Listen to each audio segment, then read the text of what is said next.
Hello, my name is Lander Arrupe.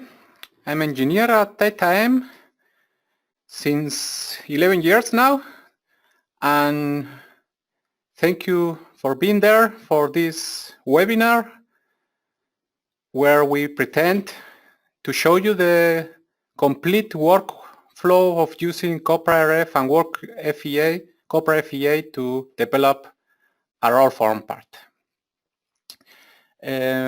So today's exercise is to go through the steps of creation the profile, the flower, the roll design, going to the FEA simulation, creating the model, starting the simulation and having a look at the results, investigate the results, and go back to RF to optimize these results. So this webinar will be recorded, and you'll get also a link afterwards so you can download the recorded webinar. If you have any questions, you can write them on the chat. You also have the possibility to send us any comments per email. So let's go to it then. I have already COPRA open. So first of all, I'm going to create a new COPRA project.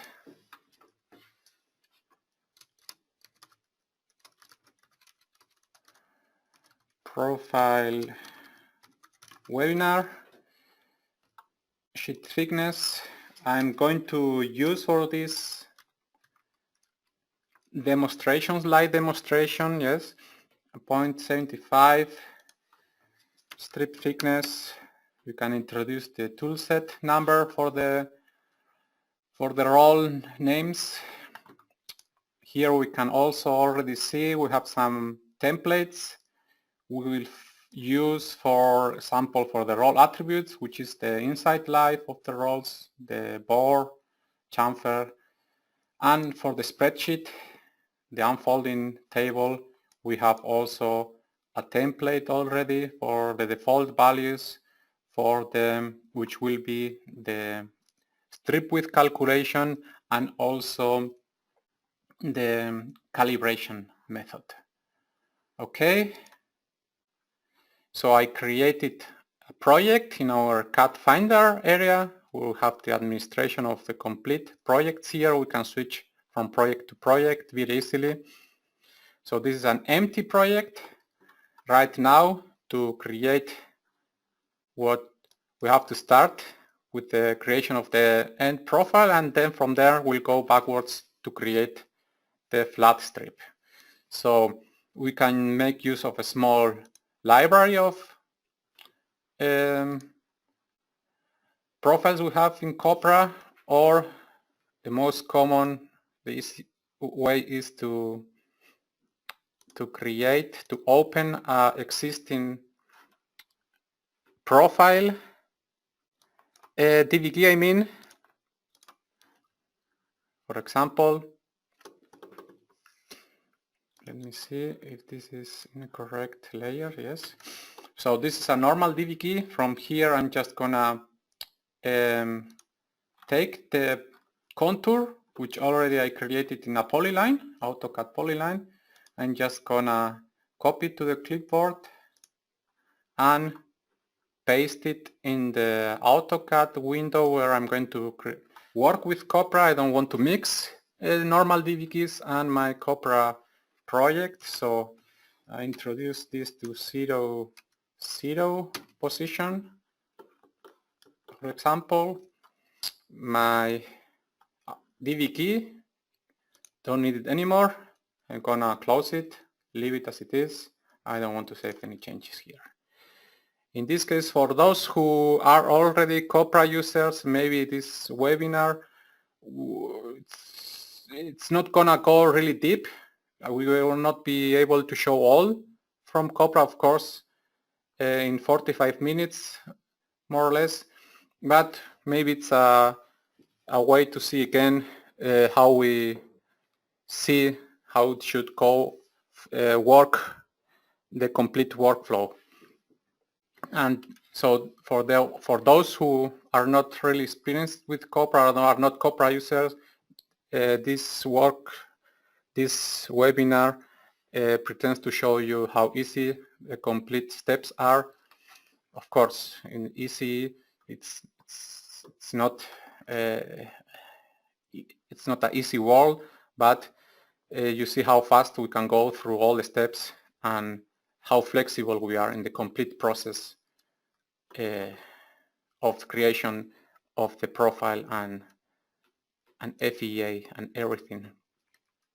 So I have the polyline, AutoCAD polyline. From this polyline with the function profile from AutoCAD, I'm gonna create which will be the end profile in COPRA. So this is the contour line, center of gravity 0, 0, okay. The material side will be to the top. I have then profile, this would be the COPRA profile. Now COPRA asks me to define the unfolding plane. I'm gonna leave the COPRA proposal, let's see. So we have here, which would be the plane of unfolding. That would be where the flat strip where the profile will be unfolded to flat strip. It looks correct, yes.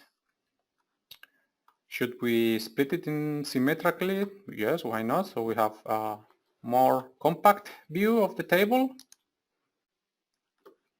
And now this polyline, I don't need it anymore. I can delete it. That's not part of the information which will be saved in the COPRA database. This profile is already saved in the database, so if COPRA would crash, AutoCAD would crash, when we open it again, this is where we would start again. So right now, what we have to do is create the flower, the conformation flower. So I'm gonna start unfolding element 2 with a bend sequence of 5 steps, for example,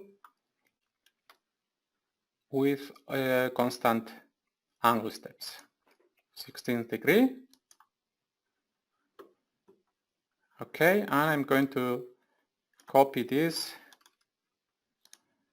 and unfold the element 5 also the same way. So I paste it, and this would be our first flower. Really easy, very flexible. I can change any values I don't like in the table. I can add new steps. I can change the end profile. If I have similar profile, maybe change maybe the height is different, so I could change the length of element 3 if I want, just by changing the value in the table. So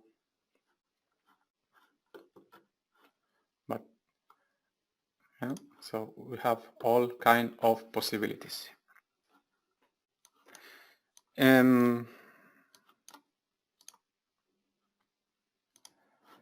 Now that we are done with the flower, just to demonstrate also, let's do a small DTM calculation. This is our parametrical calculation of the deformations, the longitudinal deformation. Modular, based on a calculation.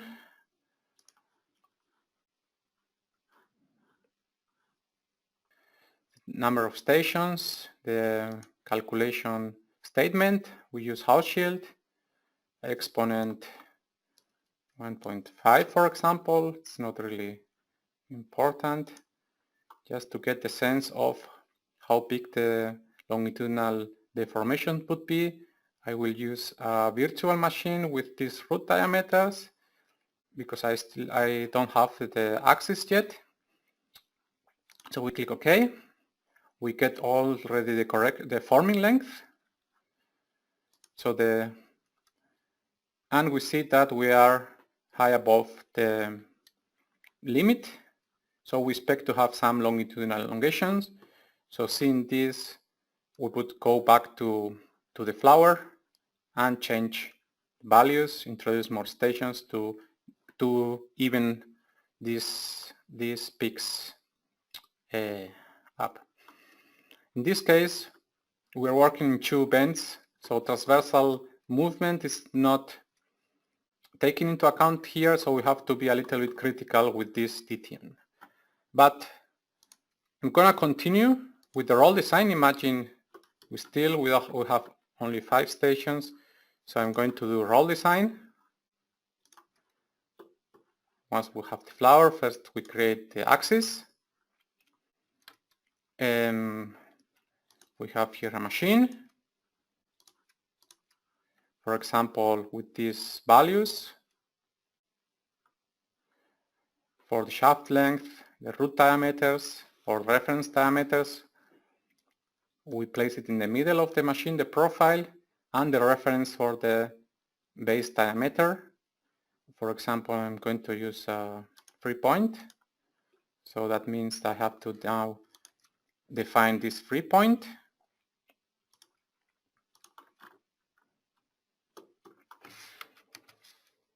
And we create the axis.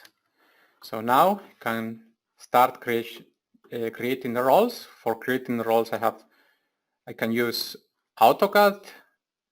I can use different ways to create rolls.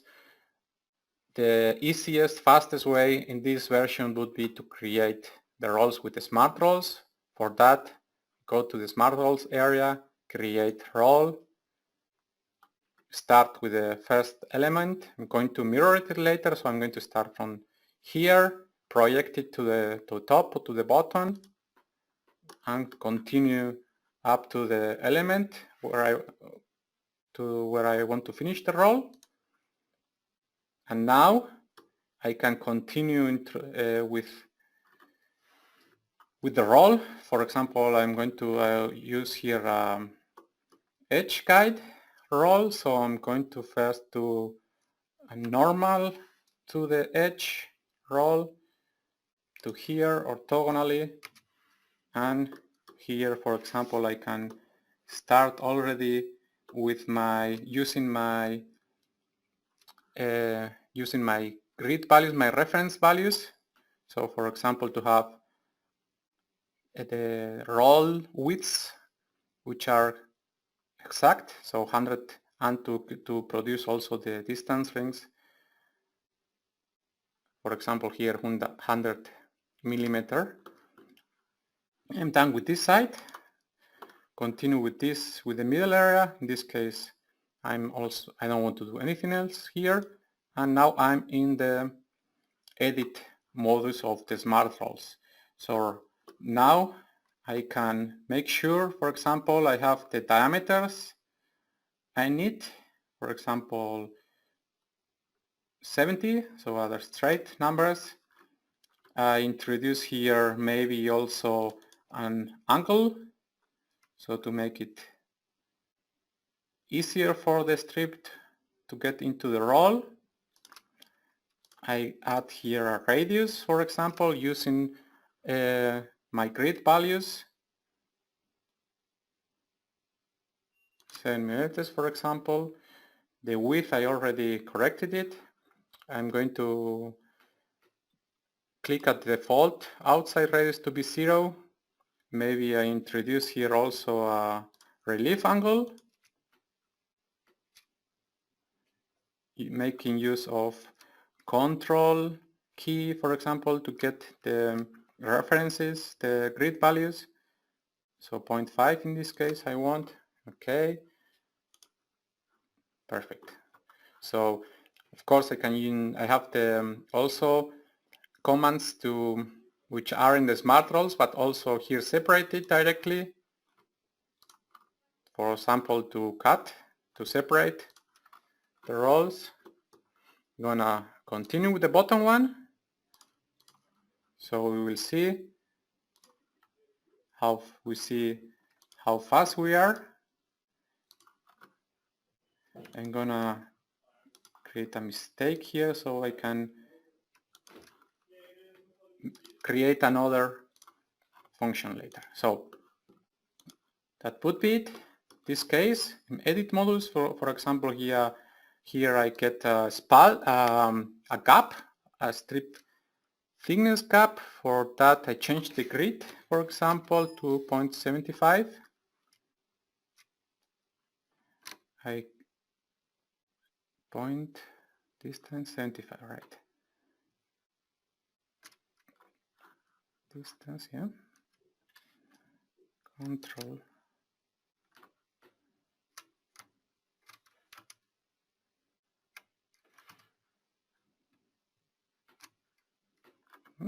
It's wrong now. Distance, yeah.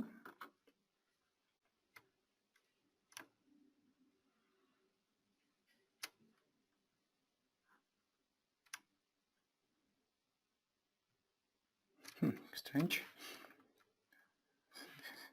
Like I said, it looks like the third one is the one that nothing works. But let's see if I can change here the gap and introduce a distance of 0.1.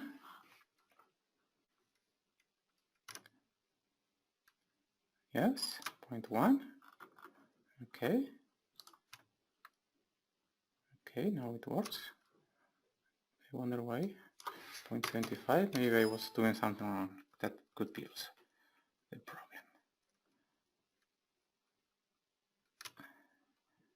I know what's wrong. Yeah, now that's right. 0.75.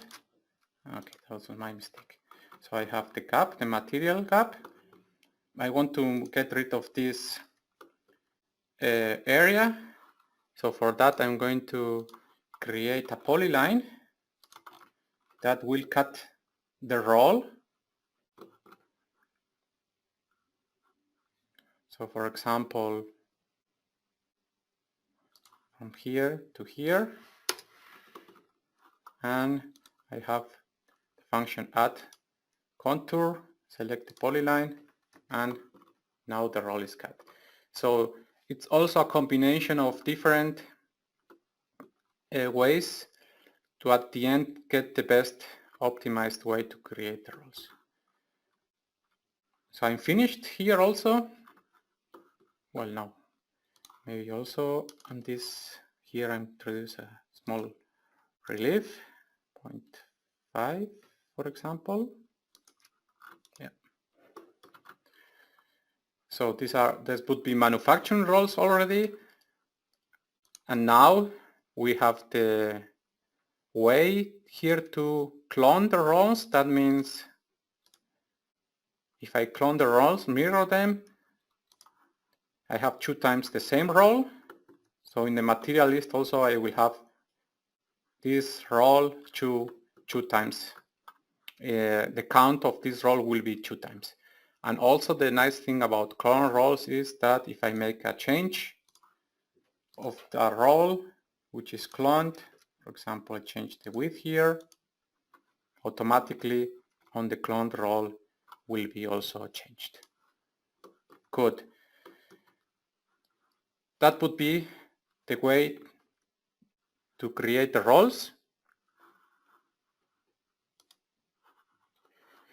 For simulation, for purposes, it would be even easier because we don't spend time creating areas where there is no contact between material and strip. For example, in this case, for first rough simulation, we always do a kind of fast rolls without taking into account of how they complete width, if it's a straight number or not, just the contact areas.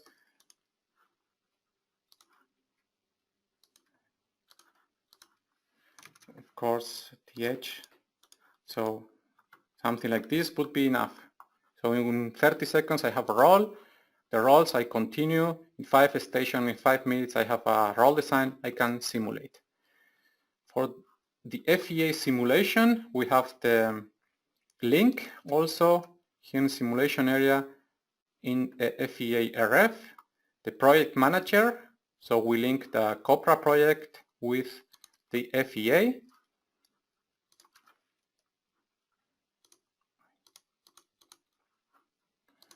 Oops.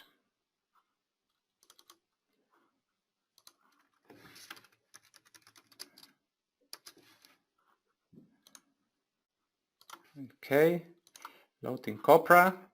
So we link that folder with that project, and now we start defining the parameters of the model. That means the meshing, material properties, elastic and the plastic area of the material, and the process itself. We have here the coil. If we are simulating coil or pre-cutted length, we check the distances. In this case, I don't have distances between stations. We say, if we say coil, we normally cut. At the end of the simulation, after the profile comes off the machine, we cut the material to get the relief of the internal stresses. We introduce flat strip supporting rolls, for example, also. We have the possibility to do different kind of simulations with friction, and also shaft stiffness. That means that the rolls are not rigid. Well, the rolls are rigid, but they can move parallel, vertical to the shaft. That means we introduce the rolls in springs. We introduce the spring stiffness, and so when the material comes, the rolls can move, kind of to reproduce the shaft curvature. Yes. So that would mean that we would not have the constant gap in the rolls. In the meshing, we also about taking some compromises. That means the number of elements, it will influence the calculation time. So we don't want to have a too long calculation time. For this first simulation, we should start, for example, with 10,000 elements. We have to check the relation of the element, for example, in the bent areas, that the relation width, length, thickness of the element, it's not much higher than 1 to 4. Theoretically, we would like to have 1 to 1 to 1 relation, geometrical relation, but that is not possible because of the amount of elements. And for our first simulation, also we should not get crazy and start simulation with 30,000 elements. That we would not gain knowledge about how the material behaves, and the calculation time would be too high. So I'm going to reduce a little bit the amount of elements in Z direction, not as much as this, that the relation length and width gets too high. So something like this. Maybe also theoretically in the straight areas we don't have any deformation. So I come to a nice number to start simulating. Everything set. So we run project. That means the model will be created. And actually, that's all we have to do almost to be able to start the FEA simulation. All the parameters are set. Everything FEA is set. But of course, we can do, before we start the simulation, we can do a couple of manual modifications just to like for example, so this is the model just was created. The 2 stations I created. I can do a transfer, for example, which will help us, which is done also in the reality to help the material entry automatically. So for example, the width of the chamfer and how many arrow elements will be moved.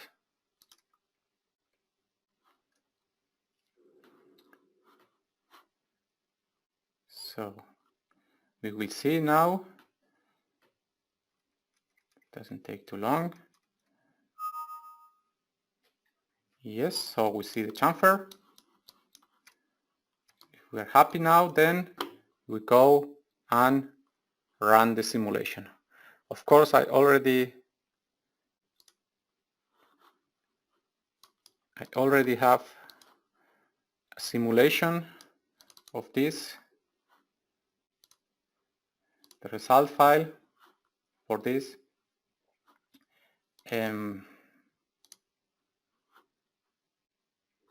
So as we can see here, the simulation took 15 hours, and now we have all the possibilities to investigate the results. The program itself, of course, will not tell you what's wrong. That's something the expertise and the designer have to find out, but it will be much easier than doing it on the machine when all the roles and everybody's looking at you or why something is not working. So the first design took 10 minutes to create. Simulation is 15 hours. Investigating the result will take couple of hours maybe. So we have to go through the results, see, look at the result 3D, how the material behaves, looking at the stresses, looking at the strains, very common using to see the longitudinal elongations. We navigate and evaluate how the material behaves, and we see here clearly that how the material is suffering, how we are creating longitudinal strains in the middle, how difficult is this for the material, for this material flow to the inside in so little amount of stations. So we see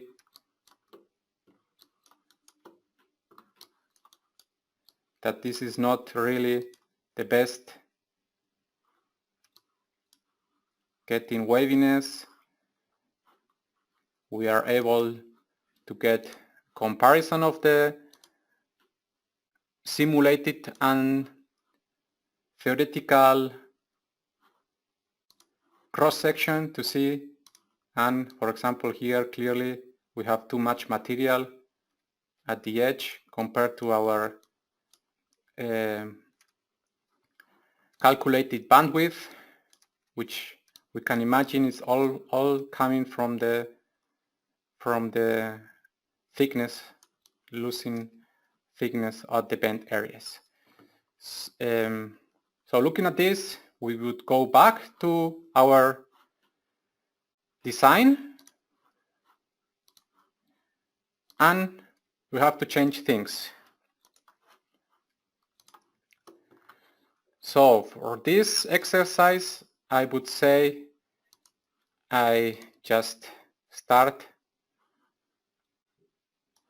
all over and change the strategy. So I'm gonna delete stations and here start unfolding with the strategy, a better strategy to make the flow of the material to the inside a more controlled way. And for that we have a nice feature in our automatic unfolding area which is called Benzene trapeze. So what we see here is the top view of the material, I would say, from flat to the final. We see the red line would represent the edge. What we are trying to create a S, so we have a slow start of the movement of the strip edge, then constant movement to the inside, and then we stop it again. So for that, what I'm going to do is introduce 2 more stations, 7, that would be the initial area to create this slow movement, and finally 1 station final area also again to stop the movement to the inside, and that creates automatically the bending sequence, so 15, 17, 14, instead of the constant sequence which doesn't help me with the edge movement. So we say here okay, I apply the same bend strategy to the element 4.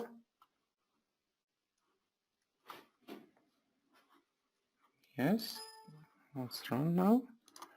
Okay, 2 and 4. Okay, we execute it, and we will see this new flower where we see the edge movement is more controlled, slow at the beginning, constant, and at the end again.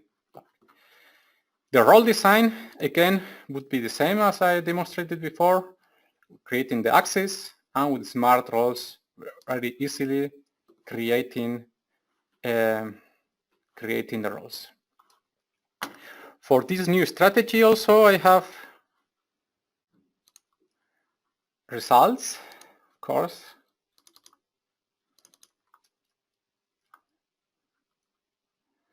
This new strategy with 2 more stations took a couple of hours more, but as the material is flowing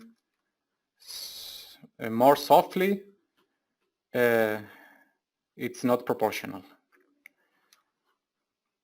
We would go again and analyze, go through the results, investigate longitudinal strain, investigate stresses, do comparison of cross sections, and at the end we see finally this strategy. Well, it's not, it has some waviness also, but this is much better if we compare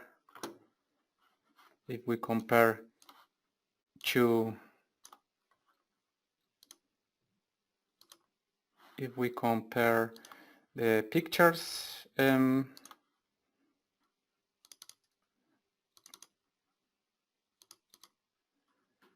This was the first strategy, and this would be the new one. So we see that the new one is much better than the old one. Good, so we came to the end of this webinar. I hope I could show you the working flow of the complete procedure. If you have any questions, please send us an email, or I'll be here a couple of minutes, 5 minutes more, to answer your questions in the chat area. Like I said, thank you for being there. You will get the recorded webinar, the link, and have a nice day. Bye-bye.